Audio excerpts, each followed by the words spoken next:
நண்பர்களே, மும்பையில் இருக்கிற தாஜ்மஹால் பேலஸ் ஹோட்டல் பத்தி பேசினாலே நம்ம நெஞ்சுக்குள்ள ஒரு தனி கௌரவமும் பெருமையும் பொங்கி வருது இல்லையா? உலகத்திலேயே மிக அழகான மிக பிரபலமான ஹோட்டல்கள்ல இது எப்பவும் முன்னாடி வரிசையில நிற்கும். இந்த கட்டடத்தை ஒரு தடவை பார்த்தாலே மனசு ஆனந்தத்துல நிரம்பிடும். அவ்வளவு கம்பீரமா இருக்கும். இதோட வரலாறும் ரொம்ப சுவாரஸ்யமானது, பெருமை சொல்லிக்கிற மாதிரி இருக்கும்.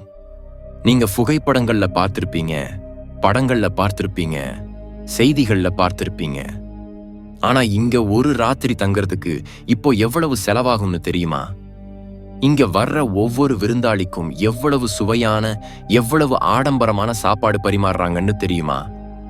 இங்க வேலை பார்க்கிற ஊழியர்களுக்கு மாசம் எவ்வளவு சம்பளம் கொடுக்கறாங்கன்னு தெரியுமா? இந்த ஹோட்டல் முதல்ல கட்டினப்போ ஒரு ரூம் வாடகை வெறும் எவ்வளவுதான் இருந்துச்சுன்னு தெரியுமா? இன்னைக்கு நாம தாஜ் ஹோட்டல் பத்தி இப்படி பல ஆச்சரியப்பட வைக்கிற விஷயங்களை தெரிஞ்சுக்க போறோம். கேட்டு முடிச்சதும் உங்களுக்கும் ஐயோ, ஒரு தடவையாவது இங்க தங்கியே ஆகணும்னு தோணும். உறுதி. ஆனா நண்பர்களே, வீடியோக்குள்ள போறதுக்கு முன்னாடி எனக்கு ஒரு சின்ன ரிக்வெஸ்ட்.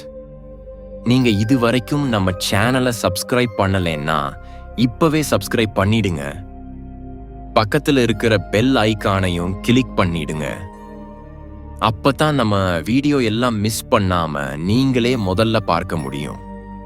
சரி, இப்ப டாபிக்குள்ள போலாம். தாஜ் ஹோட்டலை கட்டினது நம்ம நாட்டுக்கே பெருமை சேர்த்த தொழிலதிபர் ஜம்ஷெட்ஜி டாடா சார். இந்த ஹோட்டலுக்கு பின்னாடி ஒரு ரொம்ப வலிக்கிற ஆனா பெருமையா சொல்லிக்கிற சம்பவம் இருக்கு. கிட்டத்தட்ட 1995 காலகட்டத்துல ஜம்ஷெட்ஜி டாடா சார் மும்பைல ஒரு பிரிட்டிஷ்காரங்க நடத்தின ஹோட்டலுக்கு போனாரு. அங்க ஸ்டாஃப் அவரை உள்ளே விடவே இல்லை. காரணம், அவர் இந்தியர்னு அந்த ஹோட்டல் ரூல் படி வெள்ளைக்காரங்க மட்டும்தான் அனுமதி. இந்த அவமானம் ஜம்ஷெட்ஜி டாடா சாரோட இதயத்தை குத்துன மாதிரி காயப்படுத்திடுச்சு. அதே நொடி அவர் உறுதியா முடிவு பண்ணிட்டாரு, நான் இந்தியாவில் ஒரு அற்புதமான ஹோட்டல் கட்டுவேன். அங்க எந்த நாட்டுக்காரனா இருந்தாலும், எந்த நிறத்துக்காரனா இருந்தாலும், எந்த மதத்துக்காரனா இருந்தாலும் ஃப்ரீயா தங்கலாம். யாரையும் பாகுபாடு பார்க்க கூடாது. பிரிட்டிஷ்காரங்க கூட ஆச்சரியப்படுற மாதிரி ஒரு பெரிய ஹோட்டல் கட்டி காட்டுவேன். அந்த ஒரு முடிவு தான் இன்னைக்கு நம்ம முன்னாடி தாஜ்மஹால் பேலஸா நின்னு நம்மள பெருமை சொல்ல வைக்குது. இன்னும் நிறைய பேர் ஒரு தப்பு நம்பிக்கையில இருக்காங்க. தாஜ் ஹோட்டல் டிசைன் முழுக்க முழுக்க பிரிட்டிஷ் ஆர்கிடெக்ட் W.A. சாம்பர்ஸ்னு. உண்மை அதுவல்ல நண்பர்களே. உண்மையில டிசைன் பண்ணதே நம்ம இந்தியர்களான ராவ் சாஹேப் சீதாராம், கேந்திரே சார், வித்யா sir, D.N. Mirza sir. Plan எல்லாம் ரெடியாகி வேலை வேகமா நடந்துட்டு இருந்தப்போ திடீர்னு ராவ் சாஹேப் சார் இறந்துட்டாரு. அப்போ ஜம்ஷெட்ஜி சார் கும்பத்தை இன்னும் உயரமா, இன்னும் அழகா மாத்தணும்னு நினைச்சாரு. அந்த ஒரு பகுதி மட்டும் சாம்பர்ஸ் சாரோட உதவால மாத்தினாரு. ஆனா காலப்போக்குல பூரா டிசைனும் சாம்பர்ஸ் தான் தப்பான தகவல் பரவிடுச்சு. தாஜ் கட்டுறதுக்கு நிறைய வருஷம் ஆச்சு நண்பர்களே. 6 மாடி கட்டடமா பிளான் பண்ணாங்க. ஒவ்வொரு மாடியும் தனி கவனத்தோட கட்டினாங்க. கடைசியா 1903 டிசம்பர்ல இந்த அற்புத ஹோட்டல் முழுசா ரெடியாகி மக்களுக்காக கதவை திறந்துச்சு. இது வெறும் கட்டடம் மட்டும் இல்ல, இந்தியர்களோட திறமைக்கும் சுயமரியாதைக்கும் ஒரு பெரிய சின்னமா மாறிடுச்சு. தாஜ்ல மொத்தம் 600 சாதாரண ரூம்களும் 44 சூப்பர் லக்ஸுரி சூட்டுகளும் இருக்கு. இப்போ இங்க வர்ற ஒவ்வொரு விருந்தாளியையும் உண்மையிலேயே ராஜாவா நடத்துறாங்க. இதோட பிரபல கும்பம் உயரம் 240 அடி. இந்த கும்பம் கட்டின பிறகு நிறைய காலத்துக்கு கடலில் இருந்து மும்பை வர்ற கப்பல்களுக்கு ஒரு அடையாளமா இருந்துச்சு. தூர கடல்ல இருக்கிற மாலுமிகள் இந்த கும்பத்தை பார்த்ததும் ஐயோ, மும்பை வந்துட்டோம்னு சந்தோஷப்படுவாங்க. இந்திய கடற்படலே இதை நேவிகேஷன் பாயிண்டா பயன்படுத்துச்சு. தாஜ் முதல்ல திறந்த காலத்துல இந்தியாவில் எங்கேயும் இல்லாத பல நவீன வசதிகள் இருந்துச்சு. அமெரிக்காவில இருந்து ஸ்பெஷல் ஃபேன்கள் வரவழைச்சாங்க. இந்தியாவில் ஃபேன் இருந்த முதல் ஹோட்டல் தாஜ் தான். ஜெர்மனியிலிருந்து லிஃப்ட் வரவழைச்சு பொருத்தினாங்க. அதனால தாஜ் மும்பைக்கு மட்டும் இல்லை, முழு இந்தியாவுக்கே முதல் நவீன லக்ஸுரி ஹோட்டல்னு பேர் வாங்கிச்சு. விருந்தாளிகள் தங்களை ராஜாவா உணர்ற மாதிரி முதல்ல இருந்தே தாஜை வடிவமைச்சிருந்தாங்க. பாத்ரூம் எல்லாம் துருக்கிஷ் ஸ்டைல்ல பெரிய பெரிய துருக்கிஷ் பாட்டப் இருந்துச்சு. சாப்பாட்டுக்கு பிரான்ஸ், இத்தாலியிலிருந்து பிரபல செஃப்ஸை வரவழைச்சாங்க. பல பொருட்களை அங்கிருந்தே இம்போர்ட் பண்ணிட்டு இருந்தாங்க. மும்பைல முதல் மின்சாரம் வந்ததே தாஜுக்கு. மும்பைல முதல் லைசன்ஸ் பார், இரவு பகலா திறந்திருக்கிற ரெஸ்டாரண்ட் எல்லாமே தாஜ்ல தான் ஆரம்பமாச்சு. 1903 டிசம்பர் 16 தாஜ் அதிகாரப்பூர்வமா திறக்கப்பட்டுச்சு. முதல் நாளே 17 பேர் வந்து தங்கினாங்க. ஒரு சாதாரண ரூமுக்கு ஒரு ராத்திரி வாடகை வெறும் 10 ரூபாய் தான். ஃபேன், அட்டாச்ட் பாத்ரூம் இருந்தா 11 முதல் 11 ரூபாய் வரை. 3 வேளை சாப்பாடு சாப்பிட்டா நாள் ஒன்றுக்கு 20 ரூபாய். இப்போ இந்த தொகை ரொம்ப கம்மின்னு தோணுது. ஆனா அந்த காலத்துல 10 கிராம் தங்கம் விலை 18 முதல் 20 ரூபாய் வரை இருந்துச்சு.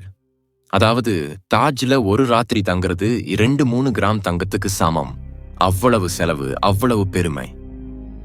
தாஜ் ஆரம்பத்திலிருந்தே லக்ஸுரி ஹோட்டலா பேர் எடுத்துச்சு. இன்னைக்கும் உலகத்திலேயே டாப் ஹோட்டல்கள்ல ஒன்னு. ஆனா நிறைய பேருக்கு தெரியாத ஒரு சுவாரஸ்யமான விஷயம் இருக்கு. ஒரு காலத்துல இந்த ஹோட்டல் முழுக்க முழுக்க தற்காலிக ஆஸ்பத்திரியா மாறிடுச்சு. முதல் உலகப் போர்னு சொல்லப்படுற முதல் உலக மகா யுத்தத்துல காயம்பட்ட சிப்பாய்களுக்கு ஆஸ்பத்திரி இல்லை. அப்போ தாஜ் தன்னோட 600 ரூம்களையும் அரசாங்கத்துக்கு கொடுத்துடுச்சு. போர் முடிஞ்சதும் மறுபடியும் ஹோட்டலா மாத்திட்டாங்க. தாஜ் எப்பவும் இந்தியாவோட கௌரவத்துக்கு ஒரு பெரிய சின்னமா இருந்துட்டு வருது. ராஜாக்கள், மகாராஜாக்கள், நவாப்கள், பெரிய பிசினஸ் பெரியவர்கள் எல்லாரும் இங்க தங்குறதை தங்களுக்கு பெரிய பெருமையா நினைச்சாங்க. மகாத்மா காந்திஜி கூட பிரிட்டிஷ் அதிகாரிகளோட பேச இங்க வந்திருக்காரு.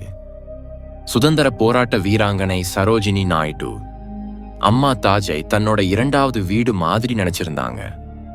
1920 முதல் 30 வரைக்கும் அடிக்கடி இங்க தங்கியிருந்தாங்க. நிறைய புத்தகங்களையும் எழுத்துக்களையும் இங்கதான் முடிச்சிருந்தாங்க. ஒரு பெர்மனன்ட் ஷூட் கூட புக் பண்ணி வச்சிருந்தாங்க. கணவரோட சண்டை வந்தா கோவமா தாஜுக்கு வந்து தங்கிடுவாங்கன்னு சொல்லுவாங்க. இன்னைக்கும் தாஜ் தன்னோட அற்புதமான சர்வீஸ், பெரிய வரலாறு, அழகிய கட்டுமானத்தோட உலகத்துல யாருக்கும் பிடிச்ச இடமா இருக்கு. சுமார் 120 வருஷத்துக்கு முன்னாடி ஒரு ராத்திரி வெறும் 10 ரூபாய் தான். இப்போ சாதாரண ரூமே நாள் ஒன்றுக்கு 15,000 முதல் 20,000 ரூபாய் வரைக்கும் போகுது. கடல் வியூ ரூம்னா 35,000 ரூபாய்க்கு மேல. சிக்னேச்சர் சூட்டுன்னா ஒரு ராத்திரிக்கு 1 லட்சம் முதல் 5 லட்சம் ரூபாய் வரைக்கும் போகுது. இதுல வெல்கம் ட்ரிங்க்ஸ், மார்னிங் பிரேக்ஃபாஸ்ட் மாதிரி சிலது ஃப்ரீயா வருது. தாஜ்ல 9 அற்புதமான ரெஸ்டாரண்ட், குஷாமியானா, sea lounge, golden dragon, wasabi மாதிரி பேர்கள் ரொம்ப ஃபேமஸ். இங்க சாப்பாடு டாப் குவாலிட்டி, ஆனா விலையும் டாப் தான். ஒரு ஆள் சாப்பாட்டுக்கு 4,000 முதல் 5,000 ரூபாய் வரை பில் வரும். ஒரு டீ கூட 1,000 முதல் 2,000 ரூபாய் வரைக்கும் இருக்கும். ஆனாலும் டீயோட சில ஃப்ரீ ஸ்நாக்ஸ் வருது. அதனால இங்க இருக்கிற அனுபவமே தனி. தாஜ்ல கிட்டத்தட்ட 1,500 பேர் வேலை பார்க்கறாங்க. இங்க சம்பளம் நல்லா இருக்கு. புதுசா வரவங்களுக்கே மாசம் 1 லட்சத்துக்கு மேல வருது. அனுபவம் அதிகமானவங்களுக்கு 4-5 லட்சம் வரைக்கும் போகுது. நண்பர்களே, இதான் தாஜ்மஹால் பேலஸ் ஹோட்டல் பத்தி சில ரொம்ப சுவாரஸ்யமான, பெருமையா சொல்லிக்கிற விஷயங்கள். உங்களுக்கும் பிடிச்சிருக்கும்னு நம்புறேன். பிடிச்சிருந்தா லைக் பண்ணுங்க, ஷேர் பண்ணுங்க. இப்படி மறக்க முடியாத வீடியோக்கள் தொன்னு வேணும்னா சேனலை சப்ஸ்கிரைப் பண்ணிடுங்க. நன்றி. மறுபடியும் சந்திப்போம்.